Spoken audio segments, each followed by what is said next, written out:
The Radio Wammo Breakfast. Game junkie, Gerard Campbell.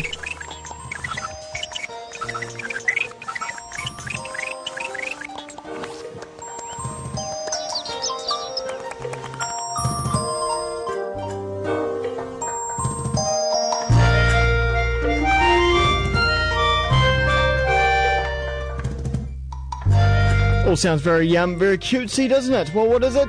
It's a game you can play on your mobile device, your Windows Phone 7, or your Xbox 360 console. It's called Ilomilo. I think that's how you say it. Gerard Campbell's going to tell us at stuff.co.nz. G'day there, Gerard.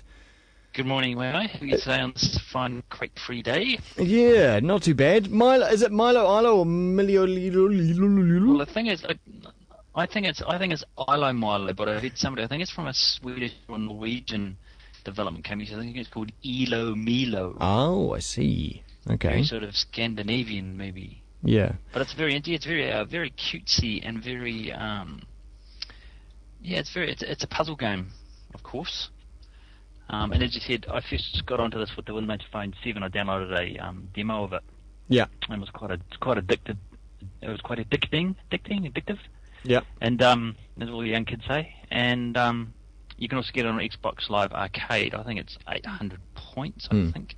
And essentially what it is you've got your two characters, Ilomilo, and they both start on this sort of maze made out of different blocks, and they both start at different ends. Yeah. And they have to try and unite in this maze. You know, one could be at the top of the maze and one could be at the bottom, and they've got to sort of navigate their way through this maze to reach each other. And you'll find that they'll come across special blocks that they can pick up, and they can be like a backpack, and some of the blocks they can use to drop into holes so they can cross the hole. Yeah.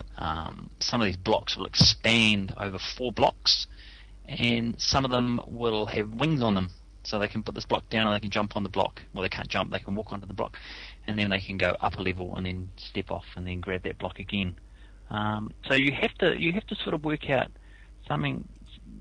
The first initial levels start really easy, you know, one at the end, one at the other end, and you just basically walk to the middle and found each other. But later levels, you're finding that you're going to have to, in the case of example, say one of the little, I think they're called safkas, the little sort of blobby little things. Yeah.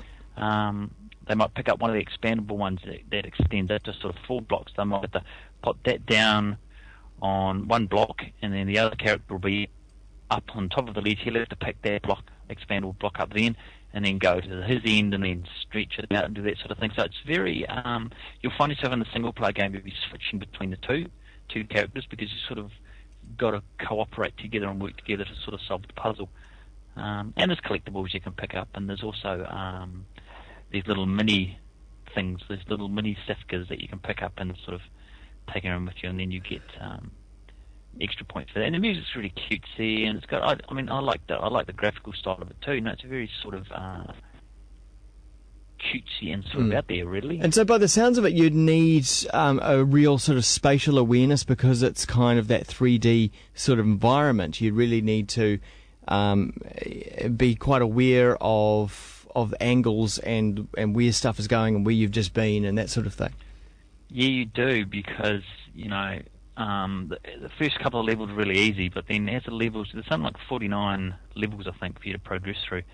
And you sort of get to some that you suddenly think, well, how the heck am I going to get up to there, because I can't jump? Yeah. So you find that you might have to jump on this walking the thing that looks like a dog. You've got to jump onto him, get the other guy to block his path somewhere. You step onto another block, you go and you pick up a block, and then you jump back on this guy. And so you've got to really spatially aware of, you know, the simplest solution isn't always obvious. You know, Right. You've got to sort of think, maybe if I pass this block to this guy and then he went here and I moved to there, then yeah. So it's and I found it was one of the games. The later levels is almost like, you know, playing a Rubik's cube. You know, you think you get so close to completing a side, and then you think, oh hell, I'm not going to do it that way. So Yeah. you've got to readjust a strategy and sort of pick it up. And you know, and I found that you know, you do get frustrated at some levels, so you can put it down, go away and do something, and then come back 20 minutes later, and suddenly things will click in. So it will test your grey matter very severely in those later levels. So it's going to get quite frustrating.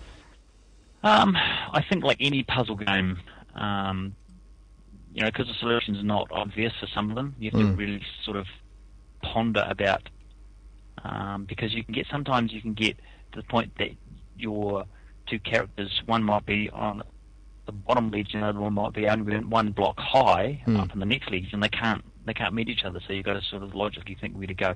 This sort of game, the camera can frustrate at times, but you can manually change the camera on the Xbox 360 version with your right analog stick. And so, how does it differ between the using it on the Windows Phone 7 and the console? The Windows Phone 7, it's quite different in the fact that the Windows Phone 7, you've got like an arrow touch arrow pad that you'll move left and right and backwards and forwards, and you have little less control over the camera. You can swipe the screen to control the camera, but it's a little less precise than manually rotating the camera with the analog stick. The levels actually seem different from the ones that are on the console version, but of course the two are really linked together, because as we've said with some other Windows Phone 7 games, that when you score an achievement on Windows Phone 7 version, that achievement gets added to your overall game score. Okay. So, I'd like them to see in the future though that if there is a game on the phone and the console, and it is a game like this where maybe it's not pushing the limits, of 3D rendering or anything like that, that it you could progress on the phone and it also progresses you on the console game at the same time. So you're basically playing exactly the same game. Yeah, but do you want to be playing the same game on the same consoles, on the same format? Well, maybe. If it's possible. I think that this graphic, I think this one really pushes the Windows Phone 7. It looks really good. It looks really good on the screen, and I think that I can see where you're going. I think that it'd be nice to have maybe for example you could have. If you're playing it on the Windows Phone, this would be an incentive for you to purchase both. If you're playing a level on the Windows Phone 7 and doing a certain action unlocked something on the main console version, it might be a secret unlockable or a secret room or something like that. But at the moment, they both seem both completely separate games. Both based on the same characters and same environments and same overarching things, but there doesn't seem to be any interlinkability to them at the moment. But I think that's something that I think as more developers sort of get into doing both cross-platform, both mobile, Windows Phone 7, say for this example on Xbox Live, that they can sort of incorporate features on both those titles. That they'll sort of work in tandem. Okay, all right. Well, it is available, as Gerard's been saying, on Xbox Live Arcade. It's downloadable there. How many Microsoft points? I think it's, off the top of my head, I think it's about 800. Okay, not too bad. 800 Microsoft points on the 360, and of course on the Windows. And the Windows Phone 7, I think it was $8.49. Right. But of course, for both of you can download the trial version first to sort of have a play around with it first. Cool. Thanks very much, Gerard. Not a worry. Stuff.co.nz as we head, and twitter.com/GameJunkieNZ as well to get in touch with Gerard. Time now.